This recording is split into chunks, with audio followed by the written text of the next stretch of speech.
Iran మీద యుద్ధం విషయంలో అమెరికా విదేశాంగ మంత్రి మార్క్ రూబియో కీలక వ్యాఖ్యలు చేశారు. అనుకున్న దానికంటే ముందుగానే మరికొన్ని వారాల్లో ఆ దేశం మీద దాడులు ముగిస్తామని చెప్పారు.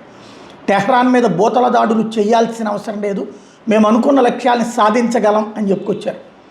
రాబోయే 2 వారాల్లో మా దాడులు పూర్తయ్యేసరికి టెహ్రాన్ చరిత్రలు ఎన్నడూ లేనంత బలహీనంగా మారిపోతుంది. ఫ్రాన్స్లో G7 ప్రతినిధులతో సమావేశం తర్వాత మీడియాతో ఈ వ్యాఖ్యలు చేసుకొచ్చారు. హార్ముజ్లో జరిగే చమురు రవాణా మీద ఇరాన్ సుంకాలు విధించకుండా నిరోధించడమే తమ తక్షణ కర్తవ్యం అని రూబియో చెప్పుకొచ్చారు. ఈ సుంకాల వల్ల అనేక దేశాలు ఇబ్బందులు ఎదుర్కొంటున్నాయి. యుద్ధ ముగింపు చర్చల కోసం ఇరాన్ పాలకవర్గం మాకు పలు సందేశాలు పంపించింది. అయితే మేము ప్రతిపాదించిన శాంతి ప్రణాళిక మాత్రం స్పందించట్లేదు.